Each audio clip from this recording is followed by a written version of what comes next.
She had 30 seconds before the man with the knife decided she wasn't worth the trouble of keeping alive. The debt collector's blade caught the lamplight inside that rotten store, and every person in Red Mercy looked away. Every single one, because that's what people did in a town built on cowardice. They found something very interesting to stare at on the floor. Every person looked away, except one. A stranger in the back of the store, still as stone, eyes like frozen river water. He hadn't moved, hadn't spoken, but he hadn't looked away either, and that made him the most dangerous man in the room. If this story pulls you in from the very first sentence, hit that like button, drop a comment with the city you're watching from. I want to see just how far this story travels. Now let's go back to where it all began. The mountains north of Red Mercy had a name that most people only said once: Black Hollow. Travelers who'd made the mistake of pushing past the last tree line, past the point where the wind stopped sounding like wind and started sounding like something deliberate, came back changed, the ones who came back at all. They talked about the cold up there in a way that had nothing to do with temperature. Said it was a different kind of cold, the kind that got inside the chest cavity and just stayed there, like it was deciding something about you. The trappers who worked the lower ridges gave Black Hollow a wide berth. They had families. They had reasons to stay alive. They understood instinctively that some places on Earth are not meant to be inhabited by ordinary men, and that anyone who chose to live up there full-time had either made a terrible mistake or was running from something worse than a mountain. Ronan Vance had been running for 11 years. He came down from the pass twice a year, once before the first hard freeze, once in late spring when the snow softened enough to make the lower trail passable without killing his horse. He didn't look forward to it. He didn't dread it either. He approached the descent the same way he approached everything, with the flat mechanical efficiency of a man who had stripped away every unnecessary feeling and buried the rest so deep it would take a pickaxe to reach them. The horse knew the way. Ronan let it pick its own footing through the rocks and ice while he ran the list through his head. Salt, flour, lamp oil, lead shot, 3 sizes, percussion caps, 2 tins if Henley's had them, coffee if the price was under $1. It wouldn't be, but he'd check. He did not think about the town itself. He did not think about the people. Red Mercy was a transaction, nothing more. You went in, you exchanged what you had for what you needed, you left. The fact that other human beings occupied the same space during that process was an inconvenience he had learned to tolerate, the same way he had learned to tolerate the smell. Red Mercy did smell. Even from a quarter-mile out on the approach, the town announced itself: wood smoke and horse manure, and something chemical from the mines that never fully dissipated, a kind of metallic sourness that coated the back of the throat. Ronan pulled his collar up out of habit, not against the cold. At this elevation in late October, the air coming off the flats was almost warm compared to what he'd left behind, but against the smell of other people's lives pressing in too close. The town had grown since his last visit. Not much, but enough to notice. A new structure going up on the east end, raw lumber yellow against the gray of everything else. Another saloon probably, or another assay office. In Red Mercy, it was usually one or the other. He tied the horse at the rail outside Henley's General, checked the knot twice, not because he didn't trust himself, but because a man alone in the mountains learned that the difference between careful and dead was usually one moment of inattention, and went inside. Henley's General Store smelled like everything that Ronan associated with the worst parts of civilization. Tobacco, cheap tallow candles, the Swedish rod of potatoes kept too long in a barrel, and underneath all of it something damp and fungal that suggested the floorboards had been arguing with the ground moisture for years and losing. The store was not crowded, but it felt crowded. 3 men near the back, playing cards on a barrel that had been converted into a table. A woman with 2 children pressed against the dry goods shelves, pretending very hard to be interested in bolts of cloth. Old Henley himself behind the counter, reading something and deliberately not looking up. And in the center of the room, blocking the main aisle, a man who Ronan clocked as trouble before he'd taken 2 steps through the door. I was thick through the chest, wearing a coat that had been good quality once, but had acquired the particular griminess of a man who slept in it regularly. He had a knife on his belt. Not a working knife, the kind a trapper or a rancher carried for practical purposes, but the kind worn slightly forward, the kind you were supposed to notice. His hat was pushed back on his head in a way that suggested he wanted people to see his face, to see the expression on it. The expression was the problem. It was the look of a man who was enjoying himself. In front of him, backed against the counter with nowhere to go, stood a woman. She was young, mid-20s maybe, though she had the kind of face that made precise age guessing difficult, because whatever softness she'd started with had been worn down to something harder, dark hair coming loose from a knot at the back of her neck. A dress that had been mended so many times the original fabric was more patch than cloth. Her hands were flat on the counter behind her, fingers spread, and she was watching the man with the knife with absolutely no expression on her face. That was the thing that stopped Ronan in the doorway. Not the knife, not the obvious threat of the man's posture or the way his hand kept drifting toward the handle just to remind her it was there. What stopped Ronan was the woman's face. No tears, no pleading, no performance of helplessness. Just those flat, cold eyes watching the man in front of her like she was cataloging him, like she was filing information away for later use. "I've told you before, Mrs. Cross." The man's voice was conversational, almost pleasant, which was worse than angry would have been. "Thomas's debt don't disappear just because Thomas did. Widow or not, the obligation transfers. Thomas has been dead 4 months. Her voice was steady. Not brave. Steady. There's a difference. Brave suggests effort. Her steadiness sounded like something that had been burnt down to its foundation and rebuilt with different materials. "I've got no money. I've told you that. You've told me a lot of things." He took a step forward. Not close enough to touch her yet, but close enough that she couldn't move without moving toward him. "Here's what I told the boys over at the Kingfisher. Told them I had a debt to collect. Told them the debtor's widow was a handsome woman with nowhere particular to go." He paused. They seemed interested in a working arrangement. The woman with the children near the dry goods made a small, involuntary sound. Nobody else moved. "My name," the man said, almost gently, "is Silas Grady, and I always collect." Ronan had made it exactly 3 steps into the store before he stopped. He stood there with his rifle slung over his left shoulder and his list in his head, and the very specific awareness that none of this was his business, that he had come down from the mountain for salt and flour and lamp oil, and not for whatever was happening in the middle of this miserable general store, in this miserable town full of people he didn't know and didn't want to know. He looked at the woman. She hadn't looked at him yet. She was still watching Grady. He looked at Henley, who was studying his newspaper with the focused intensity of a man trying to become invisible through sheer concentration. He looked at the 3 card players in the back, who had gone very still and very interested in their hands. He looked at the family near the dry goods, the woman pulling her children in close. Then he looked back at Evelyn Cross. She turned her head then, not toward the door, not toward the card players, not in any of the directions that a frightened person looks when they're searching for help. She turned her head directly toward Ronan, like she'd known he was there the whole time, like she'd been waiting to see what he'd do. Her eyes were brown, dark brown, almost black in the poor lamplight of the store, and the expression in them was not a plea. It wasn't hope. It wasn't even desperation. It was assessment. She was looking at him the same way she'd been looking at Grady, cataloging, filing, deciding. Ronan stood there for exactly 4 seconds. He counted them. He had a habit of counting things when he was deciding whether to do something he knew he shouldn't. Then he crossed the store. "What's the debt?" His voice came out rougher than he intended.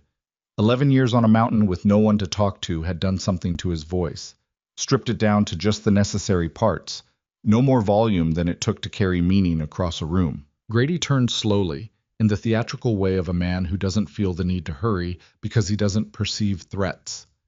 He looked Ronan over. The worn coat, the fur hat that was more function than fashion, the rifle, the hands, the face, and appeared to arrive at a comfortable conclusion. "Friend," he said, "this is between me and the widow. Best you mind your own affairs." "I'm asking what the debt is." Grady's eyes narrowed slightly. He recalibrated. Not dramatically, not in any way that would have been obvious to someone not watching closely.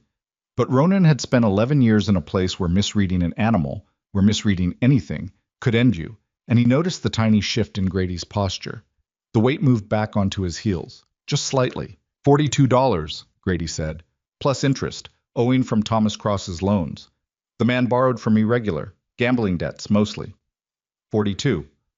42 even, and I'm a fair man, so I haven't added the full interest since. I'll pay it. The store went so quiet, Ronan could hear the lamp above the counter hissing. Grady blinked. It was the blink of a man whose script had just been taken away from him. I beg your pardon? I'll pay the 42. Ronan reached into the interior pocket of his coat and produced a bundle of wrapped furs, beaver pelts, the kind that fetched good prices in the trading post 2 towns over, the kind that represented 3 months of careful trapping in conditions that would hospitalize most men. He set them on the counter. That's worth 60 at current prices. You take the 42 from that and leave the change with Henley. Grady stared at the furs, then at Ronan. You don't even know this woman. No. Then why in them the... Because $42 is $42. Ronan held Grady's gaze. And because I don't like the way this conversation was going. Something moved through Grady's expression then. Not embarrassment, not exactly, but something adjacent to it. The humiliation of a predator being interrupted mid-hunt. His jaw tightened. His hand moved toward the knife handle again, this time less automatically, more deliberate. You're making an error, Grady said quietly. You don't know who I am in this town. I know what you are, Ronan said. Same thing exists in every town, and you know what the furs are worth. Take the money or don't, but you're done here. The silence stretched. The card players in the back had gone so still they weren't even breathing. Then Grady looked at Henley, who was now definitely not reading his newspaper. Looked at the furs on the counter. Did the calculation that men like Grady always did. The one that weighed pride against practicality, revenge against risk, and arrived at whatever decision $42 in certain money makes inevitable. He took the furs. This doesn't end a thing, he said to the room in general, or to Ronan specifically, or to Evelyn Cross. It was hard to tell which.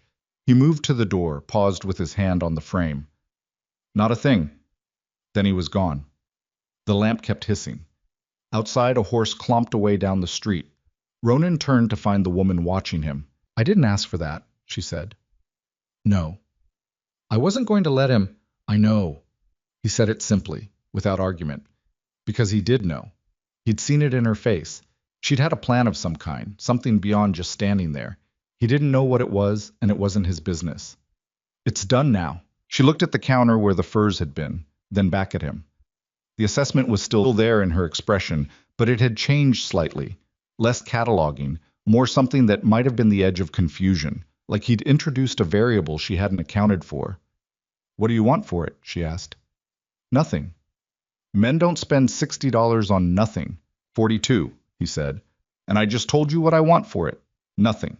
He turned toward Henley, who had finally put down the newspaper and was watching with the cautious interest of a man who has just witnessed something he'll be describing to people for the next 6 months.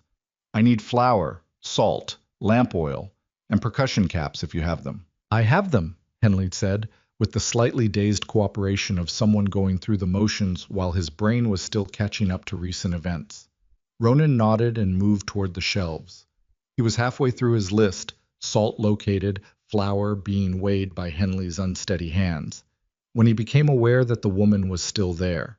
Not hovering exactly, but present in his peripheral vision in a way that suggested she was working something out. He kept his back to her and said nothing.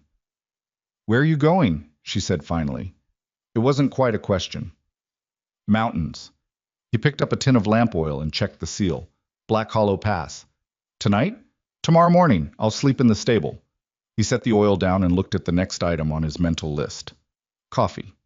He'd said only if the price was under $1. He was going to buy it regardless.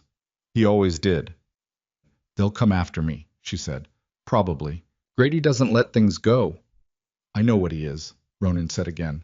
I've got nowhere. She said it flat, without self-pity, like she was reciting something factual. Thomas's brother wants the house.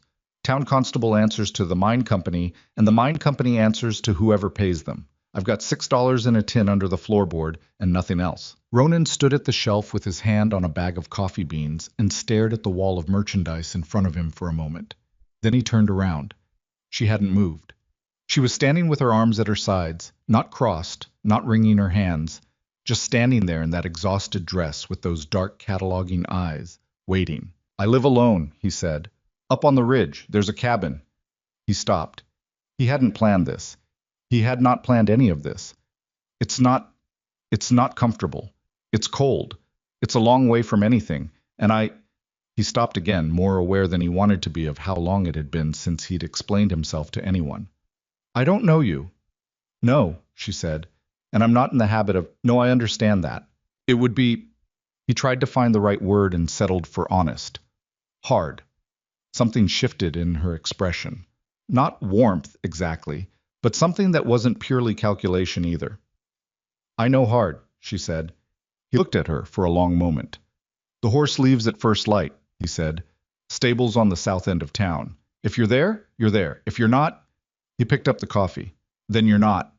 He set it on Henley's counter and went back to his list. She was there. He arrived at the stable at 6 in the morning, an hour before first light by his reckoning, expecting to hitch the horse and leave.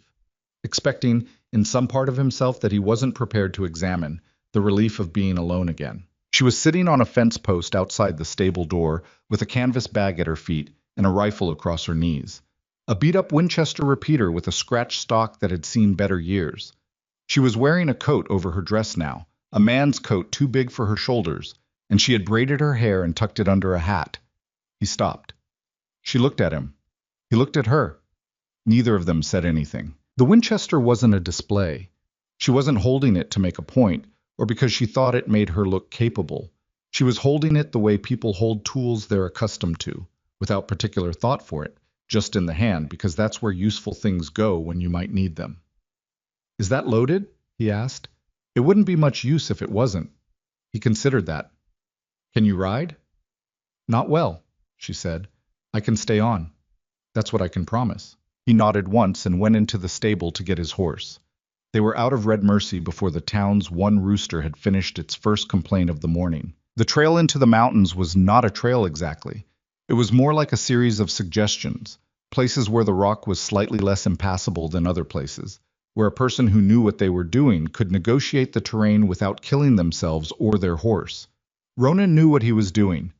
He had been making this particular ascent for 11 years, in every season, in conditions that ranged from merely brutal to genuinely dangerous, and his body had absorbed the knowledge of it the way bodies absorb all essential knowledge, without conscious thought, through pure repetition. Evelyn did not know what she was doing.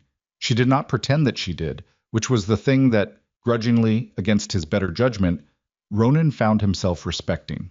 When the trail narrowed to a ledge above a 30-foot drop, and her horse balked and skittered sideways toward the edge, she didn't panic and she didn't pretend she wasn't scared.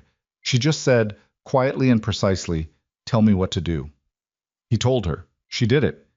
The horse moved back onto the trail. They kept going. They were above the tree line by midday, moving through a landscape that had shed every concession to comfort and become purely functional, gray rock and brown scrub, and above them, the permanent white of the upper snowfields catching the flat October light. The temperature dropped 12 degrees in the space of an hour. He heard her breathing change. "You need to tell me if you can't feel your hands," he said, without looking back. "I can feel them. That can stop without warning up here. If they go numb, I'll tell you." He wasn't sure he believed her, but there was nothing he could do about it until she either told him or fell off her horse, so he kept riding. The silence between them on that first long climb was not comfortable. But it was not hostile. It was the silence of two people who understood, without having discussed it, that words cost energy, and energy was currently a resource that neither of them could spare. She asked one question somewhere in the middle of the afternoon when the wind had come up from the east and they were moving through it at an angle that required physical effort just to maintain direction. "How long does this take?" "Another 4 hours," he said. She didn't answer. He looked back once, briefly. She had her chin down into the collar of her coat, and she was riding.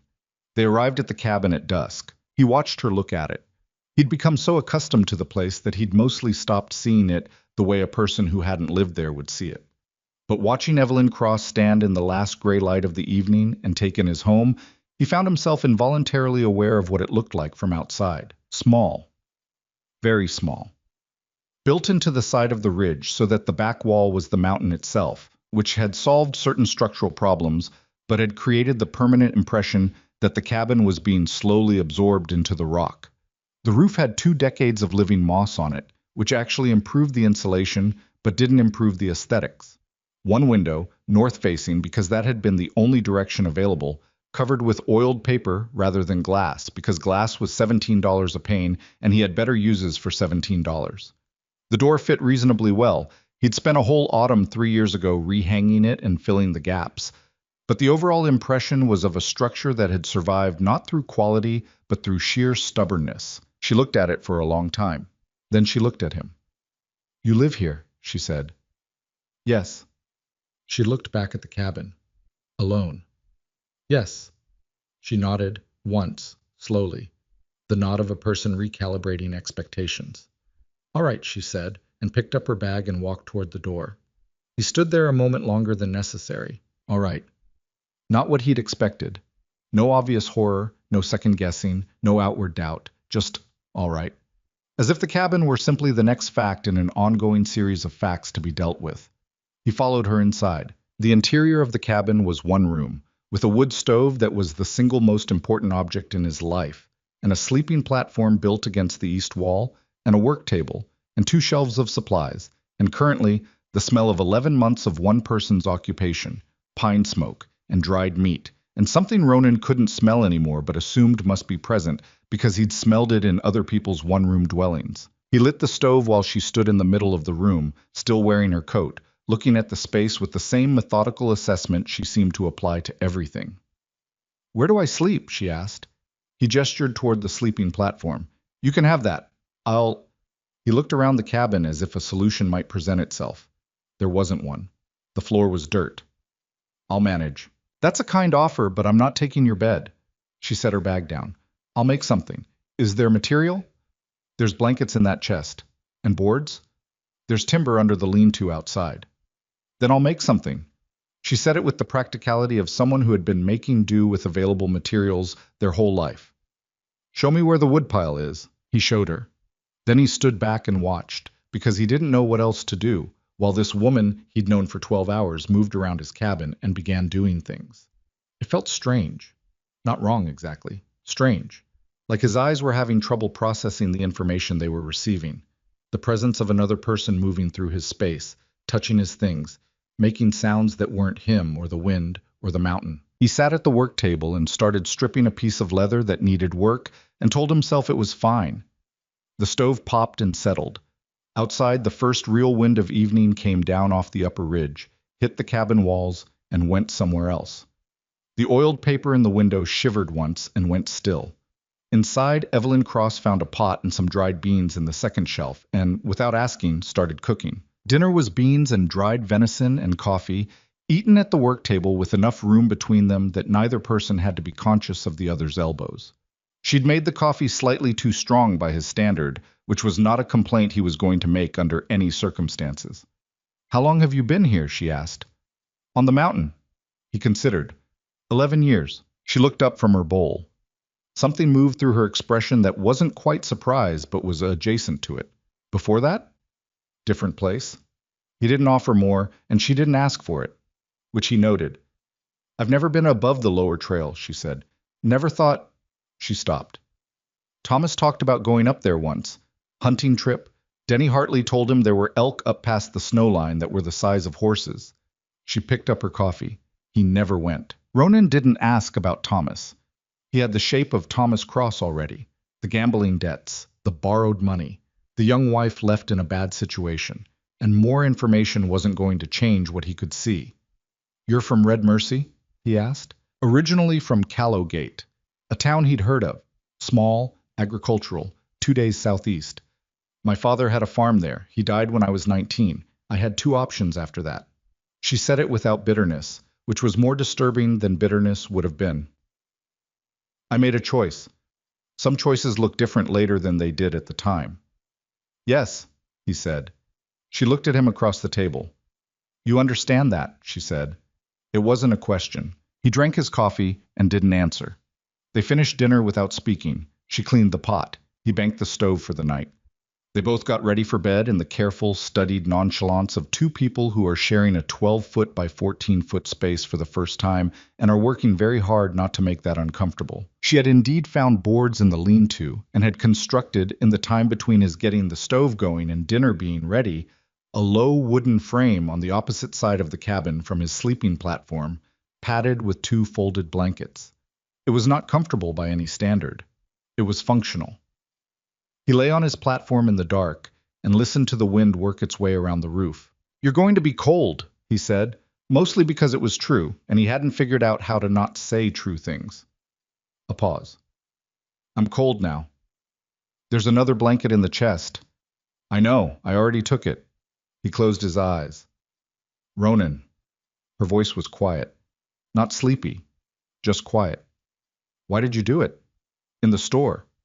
He thought about it, not performing thought, actually thinking, because he wasn't sure he had a clean answer. "I don't know," he said, which was the most honest thing he could offer. Silence. "All right," she said. The wind did its thing. The stove ticked as the metal settled. Somewhere above them, the mountain made a sound like a very deep exhale, the way mountains do when the temperature drops fast. Some combination of rock contraction and snowpack shifting and the general indifference of enormous geological formations to the concerns of the things living on them. Evelyn Cross and Ronan Vance lay awake in the dark for a long time on opposite sides of a cabin that had never held two people before, each of them thinking things they wouldn't have been able to easily articulate.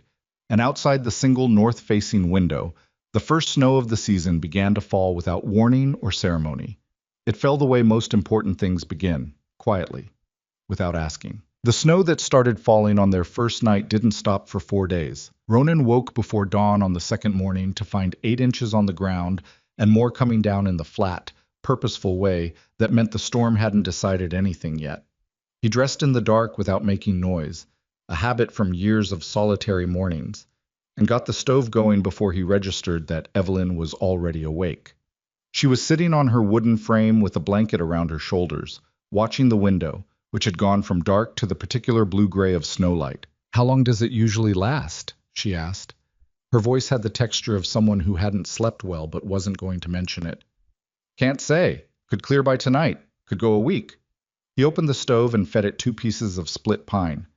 "This one feels like it wants to stay a while." She accepted that without visible distress, which he was starting to understand was simply how she processed information.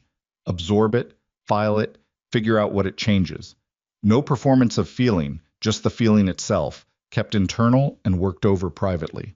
What he had not expected in any of the calculations he'd made during that first night awake was that she would be useful. Not useful in the way of someone trying to justify their presence, working hard and visibly to prove they deserved the space they were occupying. That kind of performative effort had its own exhausting energy, and he'd seen it before in men who came up to the mountain thinking they wanted to trap and discovered 3 weeks in that they were actually terrified of silence. Evelyn didn't work like that. She worked the way he worked, because things needed doing, and someone had to do them.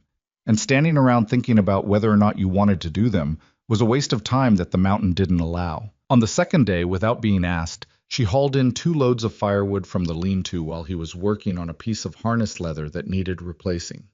He heard her make 3 trips, heard the snow squeak under her boots, heard the lean-to door scrape, and then the cabin door and the thud of wood being stacked.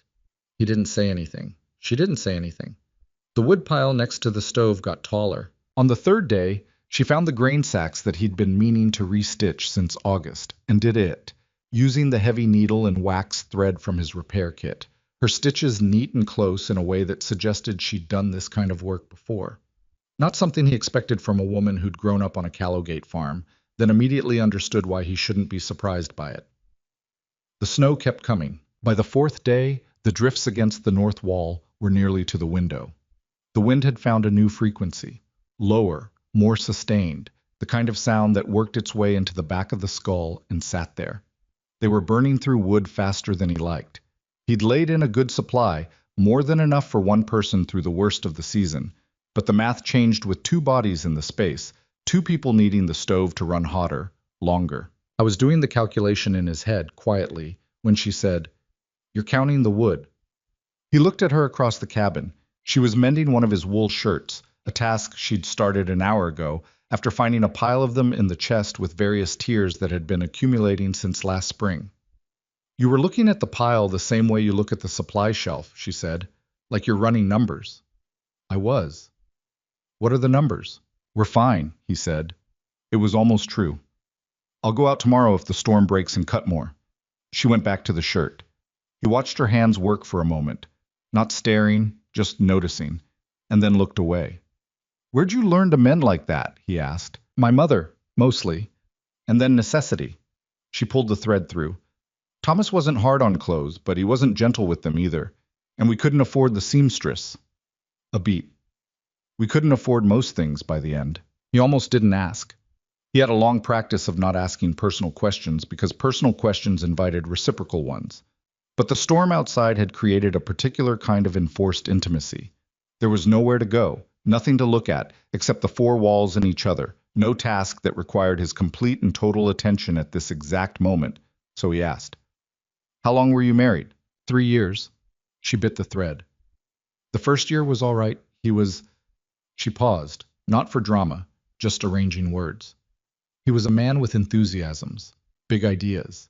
He'd come in from the saloon convinced he'd found the solution to everything, some scheme involving the mines, or a cattle deal, or a game of cards that had gone particularly well. He was a good talker. When things were going well, he was easy to be around. Another pause. Things didn't go well for long. And then Grady. Grady was the last in a long line of men Thomas borrowed from. The others some of them were reasonable. Some of them understood that a dead man can't pay back a debt. She folded the shirt across her knee and smoothed it flat. Grady wasn't interested in reasonable. Ronan nodded. You didn't like him, she said. In the store. You knew what he was the second you walked in. I've met that kind before. Most men in that store had also met that kind before. They stayed out of it. He didn't have a clean answer for that, so he didn't offer one. The storm broke late that afternoon. The wind dropped first, in the abrupt way of mountain weather that suggests a decision has been made somewhere above the clouds, and then the snow thinned from a curtain to a scatter to a few isolated flakes drifting down in the windless air. By evening, the sky had opened in the west to a band of cold orange light, and the world outside the cabin window was impossibly white and still. He went out to cut wood the next morning. She came with him. He didn't ask her to. She simply appeared at the door in her coat and hat, picked up one of the two hatchets leaning against the cabin wall, and waited. He looked at the hatchet in her hand. She looked back at him. You know how to use that? He asked. Point it at the wood. Hit the wood. That's the principle, isn't it? More or less. He picked up the axe and started for the tree line. She was not efficient with the hatchet at first. The technique was wrong. Too much arm, not enough shoulder, chopping at an angle that bounced more than it bit. He watched her attempt the same branch 3 times, each time with a slightly different angle and a slightly different result, none of them good. Your wrist is breaking, he said. She stopped and looked at him. When you swing, your wrist turns. Keep it locked. She tried again. Better. Not good, but better. She looked at the result, then at him. Again, she said. He showed her twice on his own piece of wood, the motion reduced to its components. She watched carefully, the way she watched everything, complete attention, nothing wasted. Then she tried again. By the time they'd worked through an hour, she had half a stack cut. Her shoulder was clearly hurting her. He could see it in the slight forward hunch when she brought the hatchet back. But she didn't mention it, and he didn't point it out. They carried the wood back in 2 trips, stacking it against the lean-to wall where the roof overhang would keep the snow off. Her breath came in white clouds in the cold air, and her cheeks were raw. She didn't complain about any of it. Your shoulder, he said, as they finished the second stack. It's fine. It's not. You're favoring it. She turned and looked at him with the expression of someone who has been managing their own physical condition for long enough that outside observation feels slightly intrusive. I know, she said. It'll work itself out. There's liniment inside. I know that too. I found it on the second shelf. She picked up the empty carry rope. Thank you. It was the first time she'd thanked him for anything since the store. He didn't know what to do with it, so he held the cabin door and went in after her. The days developed a rhythm, the way days do when the alternatives are chaos or routine and you're practical enough to choose routine. Mornings were wood and water. The creek below the cabin froze over in the nights but broke loose with enough persuasion, and hauling water up the slope was the first task regardless of weather. Evelyn took the water hauling without discussing it. He took the trap lines, which required moving through the upper terrain in conditions she hadn't built the specific physical knowledge for yet. They cooked together in the evenings, or rather they occupied the same space while food got made, dividing the tasks without assigning them through some negotiation that happened entirely in gesture and proximity. She was a better cook than him. This was not a high bar. His approach to cooking was fundamentally about caloric content and available materials, and had nothing to do with whether the result tasted like anything in particular. Her approach was not elaborate, but it had something his lacked: attention. She paid attention to what was in the pot. She adjusted things. The beans tasted different than when he made beans, and he was not going to say this out loud, but he noticed it. What surprised him most was the quiet. Not the absence of noise. The mountain was never truly quiet. There was always wind, or the creak of frozen wood, or the sound of the stove. But the quality of the silence between them. He'd lived alone for so long that he'd forgotten silence could be something other than solitary. This silence was different. Shared silence, which was a thing he hadn't experienced in a very long time, and which felt strange in his chest in a way he found difficult to categorize. He didn't examine it. He'd learned not to examine things that didn't require immediate examination. The incident happened 3 weeks into her time on the ridge, on a morning when the temperature had dropped below what his rudimentary outdoor thermometer could read, and the sky was the flat white of a storm building from the northwest. He'd gone to check the far trap line, further than he usually went in weather threatening, but the beaver traps in the upper creek hadn't been checked in 4 days, and leaving trapped animals in the cold for too long created problems he didn't want to deal with. He told her that morning he'd be back by midday. It was a reasonable estimate based on the conditions at departure. The conditions changed. The storm came in faster than he'd read it. By the time he'd reached the upper creek and dealt with the traps and started back, the wind had come up hard from the northwest, and the visibility had dropped to 30 feet, then 20, then less. He knew the terrain well enough to navigate it in bad conditions, had done it dozens of times. But this was the particular combination of factors: cold, wind, low visibility, and the fatigue that comes from moving through deep snow for 4 hours. That the mountain occasionally used to remind him that familiarity was not the same as safety. He found the tree line. He knew the direction. He kept moving. The cold was the problem. Not gradually.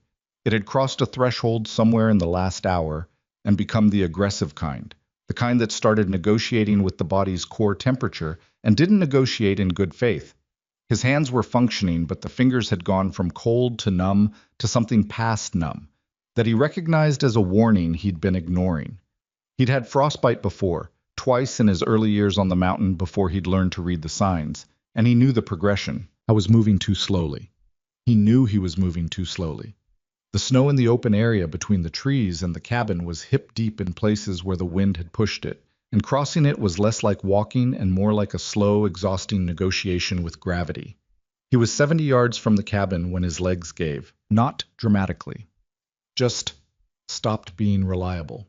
He went down on one knee and stayed there for a moment, and the part of his brain that remained operational knew that staying there was not an option, but also that getting up required a certain amount of will that was currently in shorter supply than he'd like. The cabin door opened. She'd been watching for him. He realized this later, that she'd been watching from the window for the last hour, that when the storm came in, she'd understood the problem and had stood at that oiled paper window in the gray light, tracking the shapes in the snow and waiting. She came out of the cabin without a coat, which was stupid, which he would tell her later, and crossed the yard in 6 running strides and got her shoulder under his arm. "Up," she said. "Come on." "I'm up, Ronan."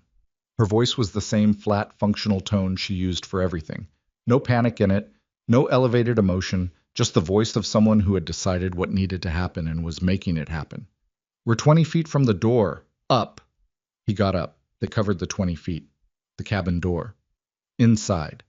The heat from the stove hit him like a physical impact. She sat him down on the sleeping platform and looked at his hands and said something under her breath that he didn't catch. She went to the stove and poured hot water into the basin. Not boiling, she'd already understood that, and put his hands in it and held them there with both of hers. "Don't," she said when he started to pull back. "Leave them."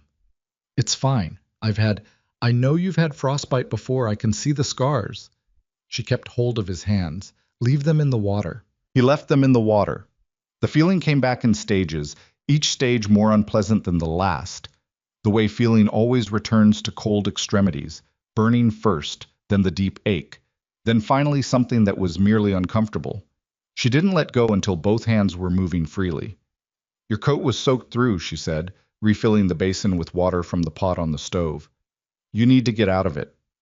I know how to manage cold exposure. You were on your knees in the snow when I got to you." He didn't have an answer for that. Coat off, she said. And the shirt under it, it's wet.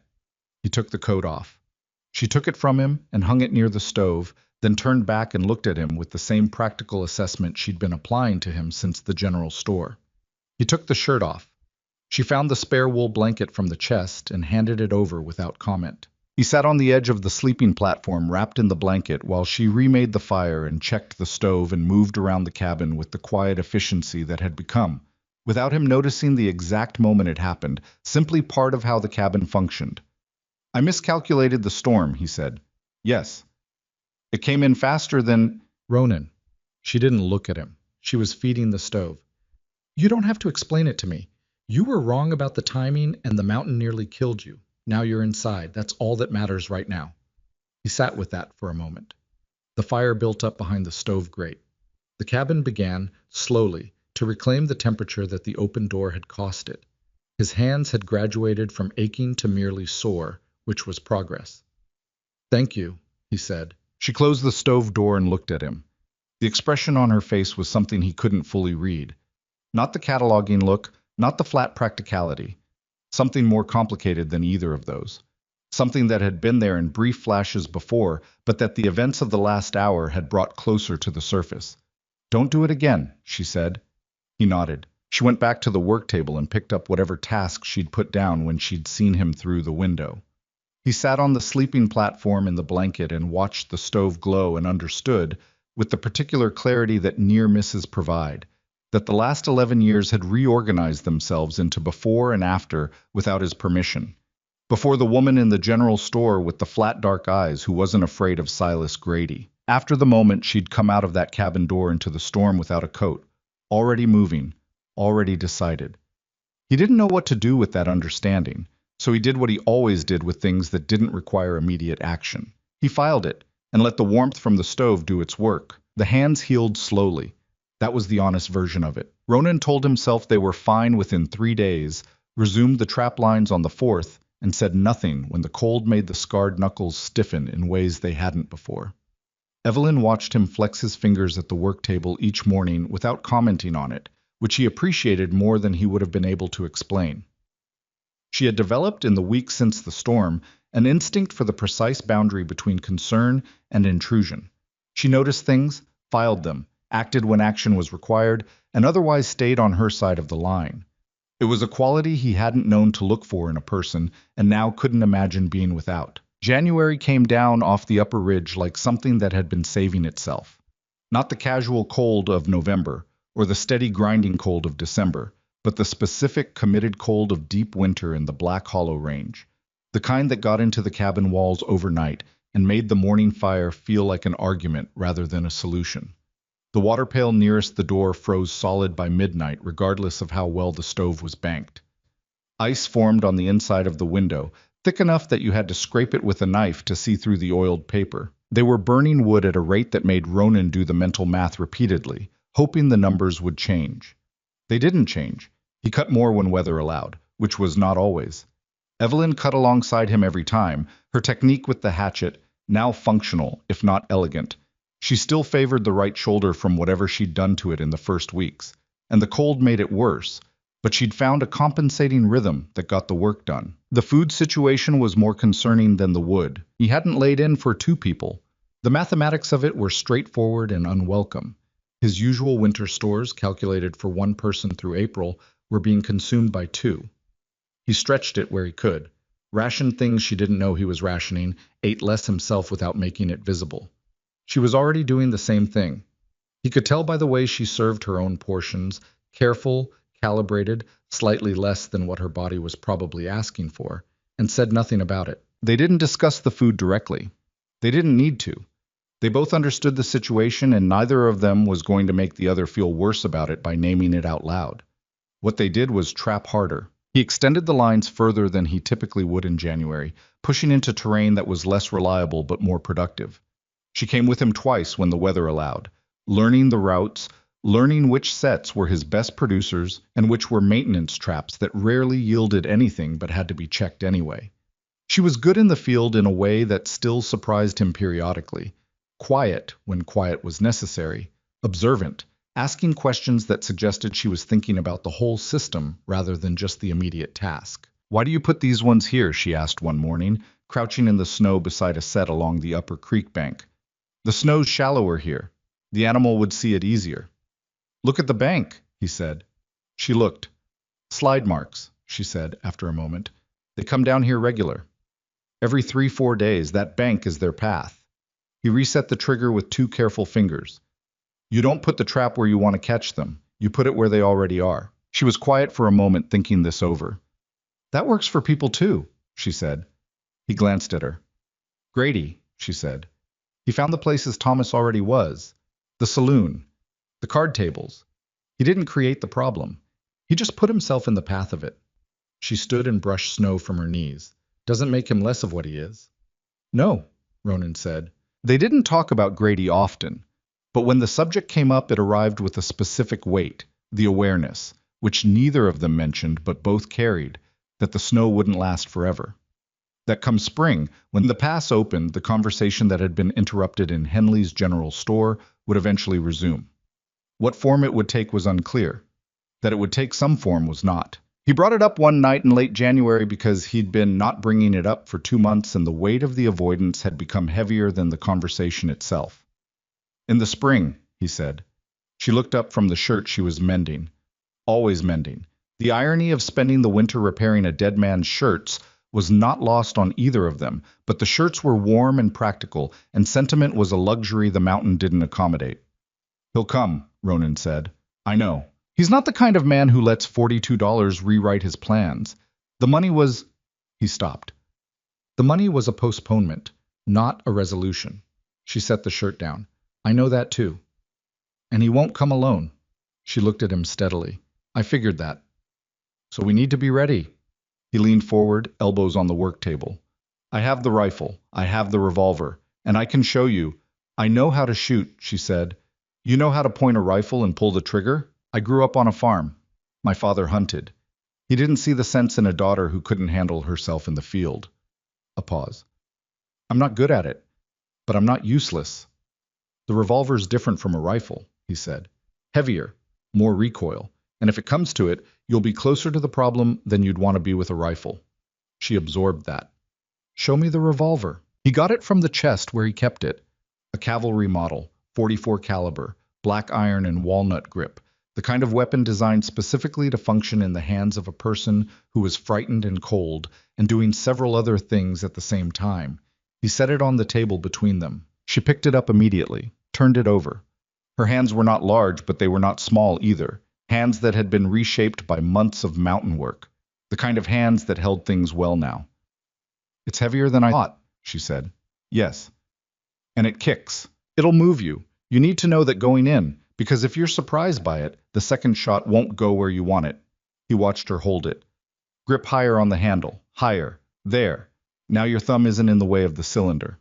She adjusted. "Good." He reached across and touched her wrist briefly, repositioning the angle. Wrist locked. Same principle as the hatchet. She looked at him. Something almost like dry humor moved through her expression. "Everything is the same principle as the hatchet." "More or less," he said. They practiced in this clearing behind the cabin on mornings when the weather was manageable, which in January meant mornings when it was merely bitter rather than actively trying to kill them. He set up marks on a fence post and a section of bark propped against the woodpile, and let her find her own relationship with the weapon, watching for the errors without rushing to correct them. She needed to discover certain things herself, because knowledge that comes from your own body sticks differently than knowledge you're told. The first shot went wide by 4 feet, and the recoil sat her back on her heels. She said nothing, just looked at where the shot had gone, looked at the revolver, looked at him. "Again," she said. It was always again with her. He'd noticed this early, and it hadn't changed. She didn't waste time being discouraged, didn't perform frustration, just recalibrated and tried again. It was, he thought, probably how she'd survived Thomas Cross and Silas Grady and Red Mercy and the first weeks on the mountain. Not by being exceptional, but by refusing to stop. By the 3rd morning of practice, her groupings were beginning to mean something. Not tight, not accurate in the way of someone trained, but intentional. There was thought behind each shot now, not just hope. "Your shoulder," he said, the 3rd morning. "It's fine." It's not fine, you hiss every time the gun comes back. She looked at him. Caught. The expression was briefly, uncharacteristically unguarded. Not embarrassment exactly, but the look of someone who has been working hard at not being seen and has been seen anyway. She recovered quickly. It's manageable, she said, with more precision. Let me look at it. Ronan, you need both arms working. Let me look. A pause. Then she pulled the collar of her coat aside and worked the shoulder free. He'd expected a muscle problem, something from the woodcutting in the early weeks. What he found was older than that, a joint that had been damaged before she came to the mountain, healed crooked, and was now being asked to absorb the recoil of a .44 caliber revolver on a daily basis. How? He said. She pulled the coat back up. It doesn't matter. It was deliberate. He didn't make it a question because he could see that it was, and asking her to confirm it would just make it harder. She was quiet for a moment. The wind came through the clearing and pulled at the loose strands of her hair. The second year, she said finally. When Thomas started losing more than winning, She stopped. He was sorry after.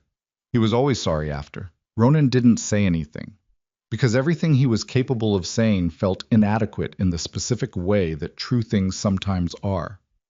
It healed wrong, she said. I didn't have the money to see a doctor, and by the time I had enough it had already…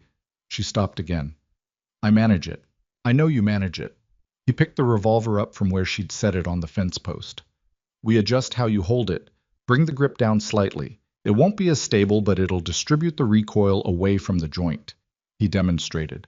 Like this. She looked at the grip position for a moment. Then she took the revolver back and tried it. Better? He asked. Better, she said. They kept practicing. There were nights in February when the nightmares were bad. His or hers. The distinction was less clear than it should have been, because in a one-room cabin, what one person experiences in sleep becomes part of the other person's night, whether they want it to or not. He'd been having some version of the same dream for 11 years. Variations on the same event, the same faces, the same specific moment that had sent him up into the Black Hollow range in the first place. He didn't know what she dreamed. He knew the sound of her waking from it, a sharp, indrawn breath, followed by silence, followed by the careful movements of a person who had woken suddenly and was orienting themselves quickly, making sure of their location. One night in the third week of February, when the temperature outside had been below zero for 6 straight days, and the cabin was doing its best against it, he woke at 2 in the morning to find her sitting up on her sleeping frame with her arms around her knees. He watched her for a moment in the dark. You don't have to pretend, he said. She looked over at him. In the faint glow from the stove grate, her face was mostly shadow. You wake up like something's still in the room with you, he said. She was quiet for a long moment. Then she said, Does that go away? He thought about 11 years of the same dream in different forms. It changes, he said, which was honest, if incomplete. She rested her chin on her knees. The stove clicked. Outside, the wind was doing its patient work against the roof. The night he died, she said, Thomas, I was relieved. She said it flat, like a confession that had been waiting a long time for the right darkness to be set in. Not glad. I wasn't glad, but relieved. And then I spent the next 4 months feeling like a terrible person for that. You weren't, he said. I know that. A pause. Most of the time I know that. She looked at the stove grate. Some nights I forget. He didn't offer comfort, because she wasn't asking for comfort. She was asking for witness, just for someone to hear it said out loud, which was different. He understood that. He'd had things himself that needed to be said out loud in the dark before they'd stop being so loud inside. I had a partner, he said. It came out of him with less resistance than he expected, which surprised him. 11 years ago, before the mountain. He looked at the ceiling. His name was Cal. We were trapping together in the lower range, the first season I came up this way. There was an accident, the kind that happens fast. He stopped. The kind you spend years afterward finding different versions of, trying to construct the one where you made a different choice, and it came out different. She had turned to look at him fully now. It doesn't come out different, he said. I know that. I've known it for years. But knowing a thing and believing it all the way down are… He stopped again. Not the same thing, she said quietly. No. The stove glowed.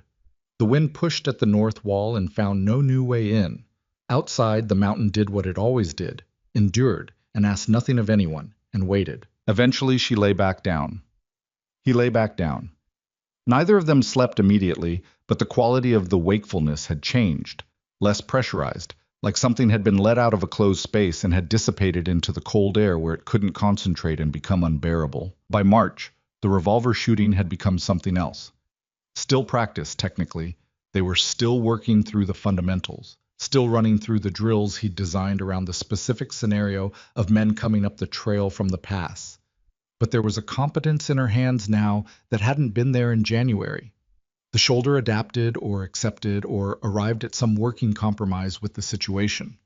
Her groupings on the bark target were consistent enough to mean something real. One afternoon, late in March, she put 3 shots inside a handspan group at 40 feet and lowered the revolver and looked at him. He looked back at her. "Is that good enough?" she asked. He thought about Silas Grady, about the 2 men Grady had brought to the store, about the specific distance between the cabin door and the place where a man coming up the trail would be when he first came into view. "Yes," he said, "that's enough." She nodded once, checked the cylinder the way he'd taught her, methodically, 1 chamber at a time, loaded it back, held it with the barrel down at her side, the way she held it now when she wasn't actively shooting. Not careless, just at rest. He looked at her standing there in the thin March light, with the revolver in her hand and the mountain at her back, and thought that a person who had seen her in that general store in October, backed against a counter, nowhere to go, everything stacked against her, would not recognize her as the same person. The frame was the same. The dark eyes, the set of the jaw, the quality of stillness. But something in the interior architecture had shifted. Or hadn't shifted, maybe. Maybe it had always been there, and the mountain had just stripped away everything that had been covering it. He didn't say any of this. He was not built for that kind of speech, and she would have found it embarrassing anyway. "Snow's breaking up on the lower trail," he said instead. She looked south, toward the pass, as if she could see through the ridge to the road below. "When?" 3-4 weeks. Maybe less if the temperature keeps. She didn't answer. She was looking at the horizon with the same flat assessment she turned on everything, cataloging, filing, deciding. Then she turned away from the pass and walked back toward the cabin, and he followed her inside, and neither of them said another word about what was coming. There was nothing useful left to say about it. They'd done the work, they'd made the preparations. What was going to happen, and they would face it from the same ground they'd been standing on all winter. That was all there was. On the mountain, that was enough. The snow didn't melt so much as surrender. It happened in stages across the first 2 weeks of April, the upper snowfields pulling back from the rock faces, the creek below the cabin waking up loud and aggressive after 5 months of silence, the lower trail becoming visible again in pieces, a dark thread of mud and exposed stone reappearing through the white. The world smelled different. Ronan noticed it every spring, but this year it hit him differently. The smell of thaw, of wet earth and pine resin, and the particular mineral sharpness of snowmelt running over rock. Life reasserting itself whether or not anyone was ready for it. He and Evelyn both noticed the trail on the same morning. They were outside doing separate tasks. He was checking the lean-to roof for winter damage. She was hauling water from the creek. When she stopped at the top of the slope and looked south without saying anything. He looked where she was looking. The pass trail was visible for the first time since October, a thin dark line working its way up through the rock and scrub. Neither of them commented on it.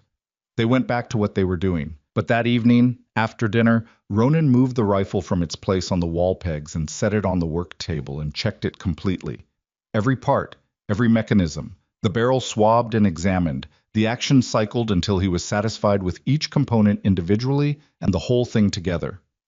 Evelyn watched from across the table without being asked to. When he finished with the rifle, he got the revolver from the chest and went through the same process. She said, "How many rounds do you have?" "For the rifle, 63. For the revolver, 41. She did the math. "That's more than enough for 3 men. It's enough if the shooting is accurate and the situation is straightforward." He set the revolver down. "Situations aren't always straightforward. What do we do if there are more than 3? He looked at her. "Do you think there will be?" She thought about it honestly, the way she thought about everything. Grady has money, or had money. He moves in a certain kind of company. The question is whether this is personal enough to him to bring serious men, or whether it's just business, in which case he'd bring whoever was cheap and available. A pause. He looked at me like it was personal. Yes, Ronan said. He did. He'd been thinking about this since March, turning the variables over, trying to construct the most likely version of what April would bring. Grady was not a stupid man. That was the difficulty. Stupid men were predictable. Grady was calculating, and the calculation he'd been running since October had had all winter to compound. The humiliation of the general store, the $42 that had been more than money. It had been a public demonstration that Silas Grady could be stopped. Men like Grady could not absorb that kind of thing without a response. It wasn't pride in the simple sense. It was the structural necessity of what he was. Let one debt go answered, and every other debtor in Red Mercy would know about it by the following week. So he would come. The only real question was when. The answer came on a Tuesday morning, 10 days into April, when the trail mud had begun to firm up enough for horses, and the sky was a hard clear blue that had no warmth in it yet. Ronan was outside splitting wood when he heard it, the specific intermittent sound of hooves on wet rock moving uphill. He'd been listening for it for 2 weeks. He recognized it immediately. He set the axe down carefully, not dropping it, and went to the cabin door. Inside, he said. She was at the table. She looked at his face and didn't ask questions. She stood and picked up the revolver from the shelf where it had been sitting loaded for the past 10 days, checked the cylinder, force of habit now, automatic, and moved toward the window. How many? She asked. Can't tell yet, at least 2 horses. He took the rifle from the wall. Stay back from the window. If they don't see you in the yard, they'll have to come to the door. That's worse. I know, but it narrows the angles. He pushed 2 extra rounds into his coat pocket and looked at her. You know what we discussed. If you go down, if I'm not on my feet, you don't wait to see what happens next. She held his gaze for a moment. Her jaw was set, and her hands on the revolver were not shaking, not yet. And her eyes had the focused, emptied quality of someone who has arranged themselves for something difficult and is holding that arrangement through pure deliberate effort. He recognized it because he'd felt it himself. That specific internal stillness that isn't calm, but functions like calm. Don't go down, she said. He went outside. They came up the trail in the way that overconfident men come into uncertain territory. Not cautiously, not with any particular tactical intelligence, but with the momentum of people who expect the situation to unfold the way they've already decided it will. 3 of them. Grady in front on a roan horse, and behind him 2 men that Ronan didn't recognize. One was large, thick through the shoulders, the kind of size that suggests it's been useful in past situations and has therefore been relied upon. The other was younger, leaner, with the particular alertness of someone paid for specific skills rather than general intimidation. The younger one was the problem. Ronan clocked him first and kept him in the peripheral awareness. Grady pulled up 20 yards from the cabin and looked at Ronan standing in the yard with the rifle. He looked like a man arriving at a destination he'd been thinking about for a long time. There was something almost satisfied in his expression. Not happy, exactly, but resolved. The way a man looks when he's finally about to do the thing he's been putting off. Vance, he said. Grady, you've had a comfortable winter, looks like. He looked at the cabin, the lean-to, the woodpile, the cleared yard. His eyes moved the way a man's eyes move when he's cataloging a space for tactical purposes. Cozy setup you've got up here. What do you want? Grady smiled. It was not a good smile. You know what I want. I want what I came to Red Mercy for 6 months ago. The debt's still outstanding. The debtor's wife is still, he looked at the cabin window, presumably still in residence. And the man who interfered with the legal collection proceeding is standing right in front of me. I paid the debt, Ronan said. You took the furs. I took $42 toward what was owed me.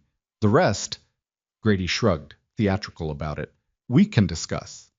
Mrs. Cross and I have an arrangement to finalize. A business arrangement. The boys at the Kingfisher are still interested. The large man behind Grady shifted his weight. The younger one hadn't moved at all. That stillness was deliberate, and it was the most dangerous thing in the yard at this moment. You need to turn around, Ronan said. Take your men and go back down the trail. This is the only time I'll say it. 1 man with a rifle, Grady said, almost pleasantly. And I count 3 of us. Those are interesting odds to be issuing ultimatums from. Turn around, Grady. Grady's pleasant expression didn't shift. He looked at Ronan for a long moment with the look of someone arriving at a decision they'd already made days ago. Then he nodded, not to Ronan, to the men behind him. The large man went for his gun. Ronan brought the rifle up and fired in one motion, the way 11 years of solitary existence in terrain that occasionally required fast, accurate shooting will train a body to move, without the intermediary steps of conscious decision, just the body doing what it had been taught. The large man took the shot in the upper left chest and came off his horse sideways, landing in the mud with the boneless weight of someone who has stopped making decisions about where they fall. The younger man had already moved. Fast. Faster than Ronan had estimated, and he'd estimated fast. He'd gone left off his horse the moment Ronan's rifle came up, using the horse as cover, and he came up with his pistol in the space of 2 seconds and put a shot past Ronan's right ear that was close enough to feel. Ronan threw himself left, behind the woodpile, and worked the rifle's lever action. The mechanism stuttered. He worked it again. Stuck. The action had jammed. The specific, maddening malfunction that happened sometimes in wet weather when the mechanism got debris in it, the thing he'd been scrupulous about preventing all winter, and had apparently failed to prevent this morning. He stripped the round, tried again, still stuck. He had 4 seconds before the younger man repositioned for a clear shot. From behind the woodpile, he couldn't see Grady. That was the second problem. Grady had moved off his horse during the first shot, and Ronan had lost visual on him, which meant Grady was somewhere in the yard that Ronan couldn't see, which was exactly the situation he'd been trying to prevent. The younger man fired again. The shot hit the top log of the woodpile and sent splinters into Ronan's face. He felt the sting of it along his cheekbone, but didn't move. "Come out from behind there, Vance," Grady's voice, from the left, closer than he expected. "Rifle's jammed. I heard it. Come out and we'll—" The cabin door opened. Everything that happened next took approximately 4 seconds, and Ronan remembered it afterward in the way you remember things that occur at the intersection of terror and precision. Each component separately, each one clear, the sequence of them assembling into something almost slow. Evelyn came through the door with the revolver up. Not running, not rushing, walking, the way he'd taught her. Deliberate, weight forward, both hands on the grip, wrist locked. The shoulder would be screaming. He knew the shoulder was screaming because he'd watched her shoot every day for 2 months, and he knew what that recoil did to the damaged joint. None of it was in her face. Grady turned toward her. He had his pistol out. He'd had it out since he came off his horse, which was the part Ronan hadn't been able to see. And he swung it toward her with the mechanical efficiency of a man who has done this kind of thing before and is not particularly troubled by pointing a weapon at a woman. I was 25 feet from her. She was 40 feet from the woodpile where Ronan was pinned. The younger man behind the horse was repositioning, tracking her now instead of the woodpile. Grady said, "Put that down, Evelyn," using her first name, which was deliberate, the presumption of ownership, even now, especially now. "You're not going to—" She fired. The revolver went off with the heavy, concussive report that it always produced. Not the sharp crack of the rifle, but something deeper, more physical, a sound you felt in the sternum. The recoil moved her back half a step. The shoulder took it. She stayed up. Grady went backward off his feet like something had hit him at speed. He came down in the mud and the slush at the edge of the yard, and he came down hard, and he came down still, the way bodies land when the decision has been made before they hit the ground. The younger man had frozen for the half second that Evelyn's shot produced in everyone, that involuntary full-body pause when something large and final happens nearby. And Ronan used that half second to get the jammed round clear of the action and chamber the next one. He came up over the woodpile with the rifle and put the muzzle in the direction of the younger man's face. The younger man looked at the rifle, looked at Grady in the mud, looked at Evelyn, who had the revolver pointed at him now with the same deliberate two-handed grip, the barrel not moving, her feet planted in the wet yard. He put his pistol on the ground very slowly. Then he put his hands up. The silence that followed was the loudest thing Ronan had heard in months. He came out from behind the woodpile with the rifle up, keeping the young man in his sights while he crossed the yard. He picked up the dropped pistol and stepped back. The large man was not moving and would not be moving again. Grady was the same. "Back down the trail," Ronan said to the younger man. "Leave the horses. You walk." The man looked at the horses, calculating. "You walk," Ronan said again, with the specific quiet emphasis of someone who is not going to say it a third time. The man walked. They stood in the yard and watched him pick his way down the muddy trail until he was out of sight around the first bend. Whether he kept going all the way to Red Mercy or stopped somewhere on the lower trail, Ronan didn't know. It was a problem for later. He lowered the rifle. He turned to look at her. She was still standing where she'd been when she fired, both feet in the wet mud of the yard, the revolver at her side now, smoke still trailing from the barrel in the cold spring air. She was looking at Grady where he'd fallen, with an expression that was not what Ronan expected. Not relief, not satisfaction, not horror, exactly. It was something more complicated than any of those things. The look of someone who has done something that could not be undone and was in the process of understanding, for the first time in the real way, rather than the theoretical way, what that meant. Her hands started shaking. Not slightly, genuinely shaking. The deep tremor that comes after the body has held itself in check for too long and has decided the emergency is over and is now presenting the bill for what that cost. She was aware of it. He could see her become aware of it, could see the moment she registered her own hands moving and didn't know what to do about it. He crossed the yard to her. He took the revolver from her hands, carefully, and broke the cylinder and let the spent cases fall into the mud and set it aside. Then he did the thing that he would not have been capable of doing 6 months ago, before a winter in a 12 by 14 cabin with this woman, before the water hauling and the firewood and the beans and the nightmares in the dark, and 2 months of watching her refuse to stop. He put his hand against the side of her face, briefly, the way you touch something to tell it that it's real. She closed her eyes for exactly 2 seconds. Then she opened them and stepped back and looked at the yard and said, in a voice that was steadier than her hands, "We need to deal with this before dark." "Yes," he said. "And the horses need to be tied." "Yes." She looked at him. There were things in her expression that were not going to be said right now, that were going to be processed privately, in the way she processed everything, filed and worked over in the quiet hours, until they became something she could carry instead of something that was carrying her. He understood that. He had 11 years of experience doing the same thing. "You're bleeding," she said. He touched his cheek. The splinters from the woodpile. He'd forgotten about them. "I'm fine," he said. "I know," she said. "Let me look at it anyway."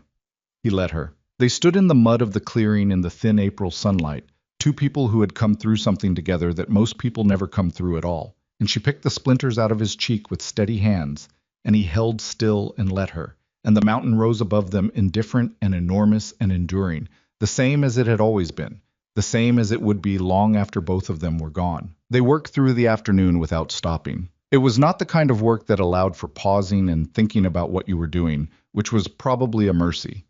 Ronan brought the 2 horses around to the lean-to and tied them and gave them water because the animals hadn't done anything wrong and didn't deserve to stand thirsty in the yard while the humans dealt with the consequences of human problems.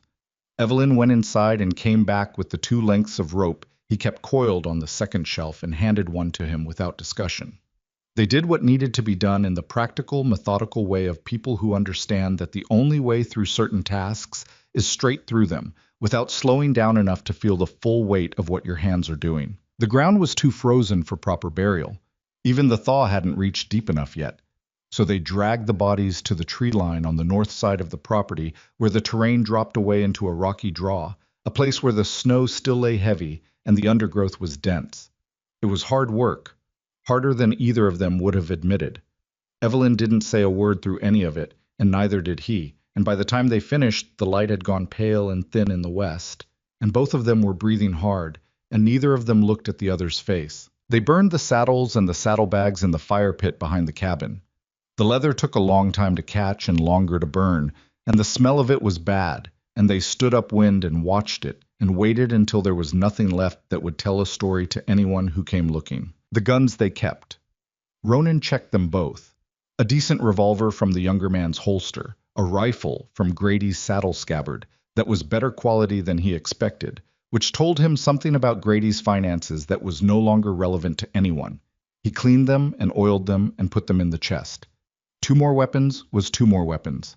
The mountain didn't ask where things came from. The horses were the complicated problem. "We can't keep them here," Evelyn said. She was washing her hands at the water basin, scrubbing them the way you scrub when the dirt you're trying to remove isn't entirely physical. "Someone will come looking eventually. If those horses are here, I know." He'd been turning this over while they worked. "There's a man on the lower trail, Beckwith. He runs cattle in the valley, keeps to himself. I've traded with him." He dried his hands on a rag and looked at the horses through the lean-to door. "I'll take them down tomorrow. Tell him I found them loose on the pass. He won't ask much. And if the younger man talks, when he gets back to Red Mercy. Ronan thought about the man's face when he'd put the rifle on him, the calculation in it, followed by the decision to walk away. He was hired, he said. Hired men who walk away from a job don't generally advertise that they walked away from a job.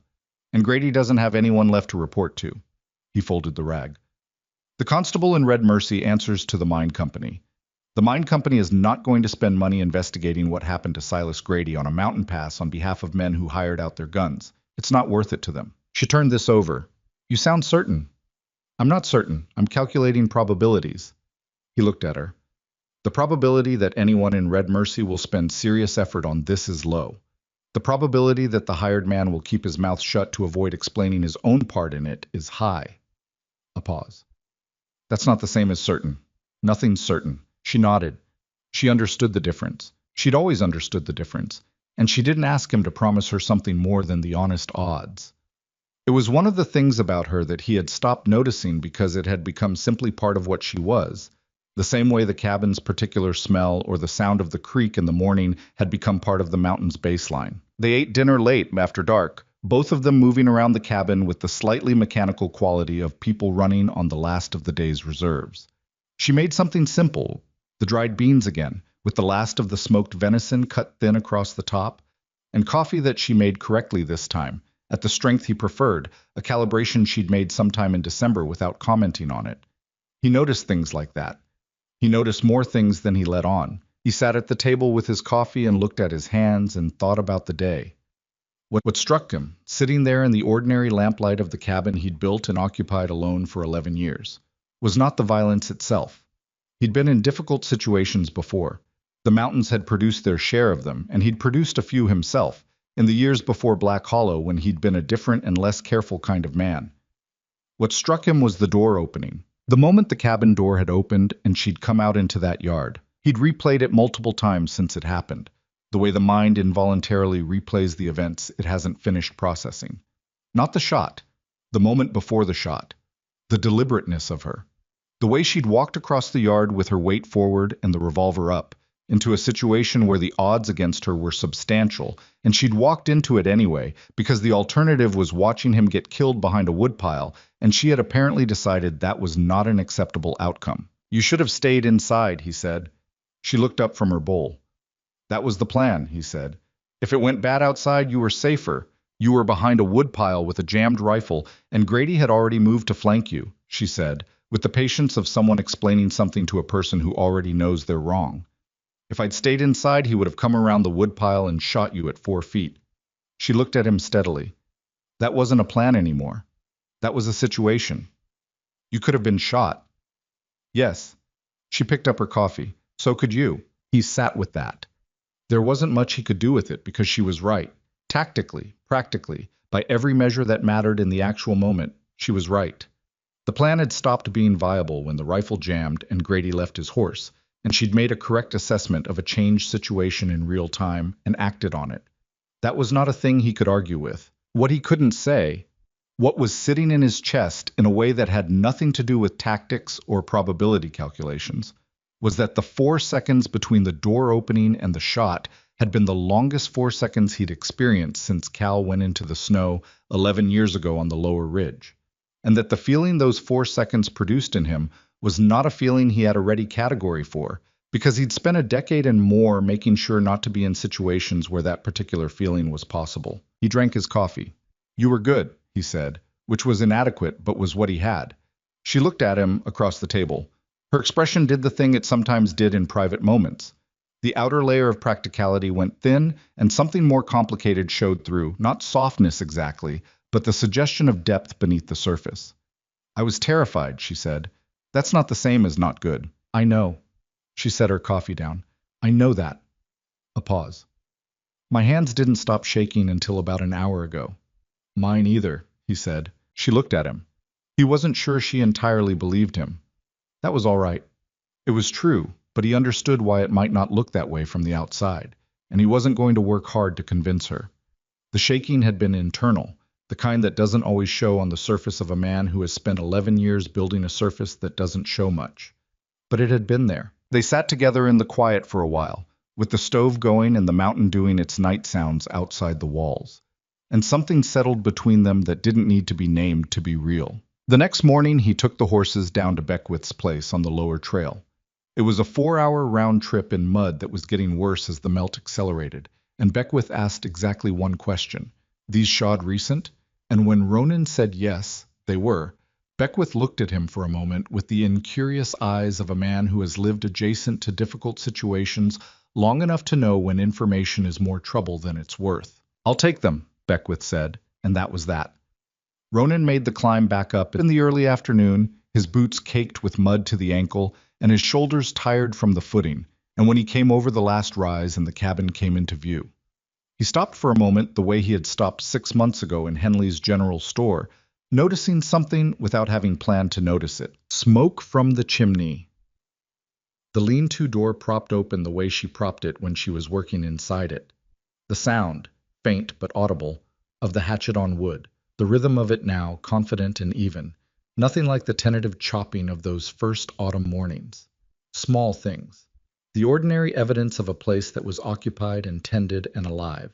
He'd thought about this cabin differently all winter, in ways he hadn't been fully aware of in the moment of thinking.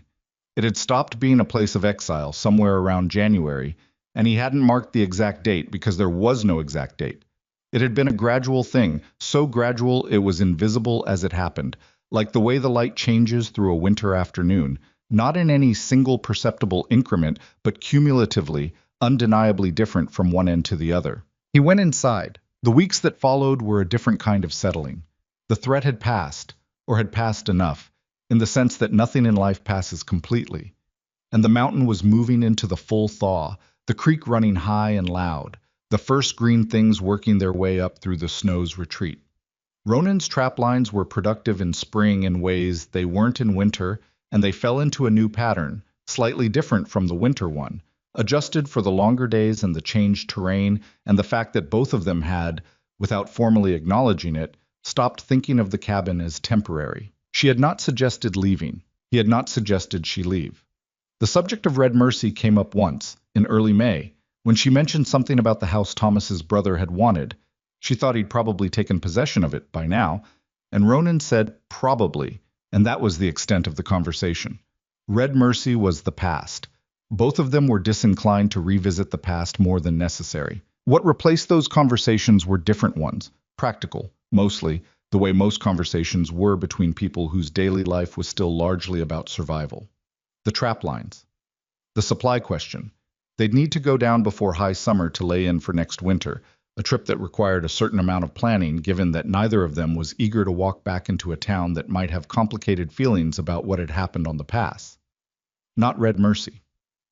There was a trading post 2 days east, Corrigan's, that Ronan had used occasionally, and that wouldn't know either of their faces. "Together?" she said, when he raised it. "I figured we'd go together," he said. "Unless you—" He stopped. He'd been about to say unless you'd rather go alone, and the absurdity of that sentence in this context stopped him partway through. She'd looked at him with a trace of something dry in her expression. "Together," she confirmed. But there were other conversations too, less practical, that arrived in the spaces that the winter's urgency had not allowed for.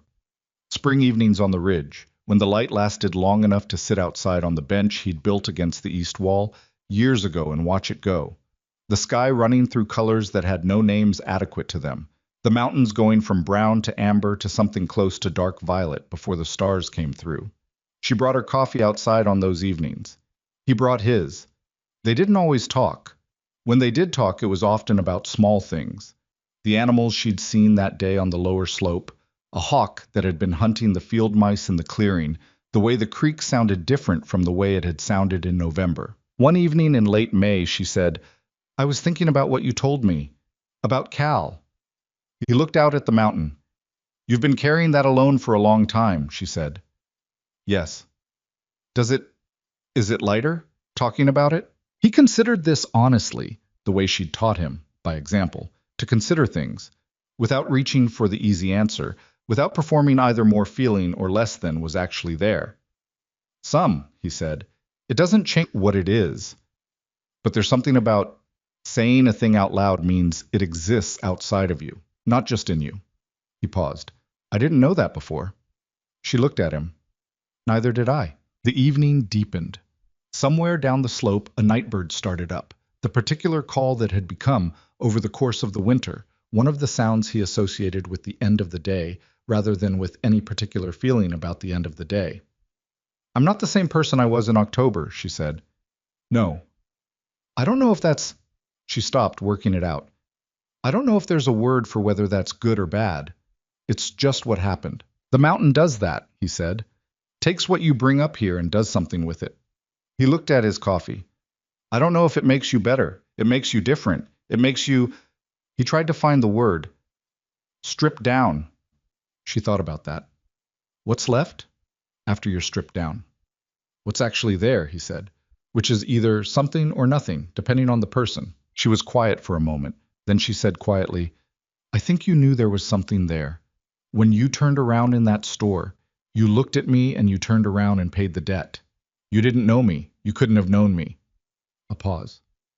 So why? He'd asked himself this question, in various forms, across the 7 months since it happened. He'd offered her the honest answer in the dark on their first night. "I don't know." And that answer had been true at the time. It was less true now. He'd had a winter to turn it over, and what he'd arrived at was not a neat conclusion, but something more like the outline of one, the shape of a thing seen in low light. "I think," he said slowly, "that there's a version of myself that stopped looking at people a long time ago. After Cal. It was easier not to look. If you don't look, you don't see anything that makes you feel responsible for it." He set his coffee down on the bench between them. "But I looked at you. I don't know why exactly.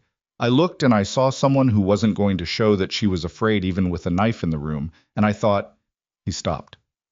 "What?" she said. "I thought that was a person worth knowing," he said. "And then I thought, I haven't thought that about anyone in 11 years. She held that for a long time without speaking. The starfield had opened fully now, the kind of clear, dark sky that the mountains produced in late spring, unpolluted by anything human, the stars dense and cold and indifferent in the best way, the way that makes a person feel small but not alone, if they're standing next to the right person. "Ronan," she said. "Yeah. I'm glad you didn't walk out of that store."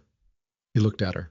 She was looking at the stars, her coffee held in both hands, and her profile in the dark was something he knew, the way he knew the ridgeline, thoroughly, without thinking about knowing it, because it had become part of the landscape he navigated by. "So am I," he said.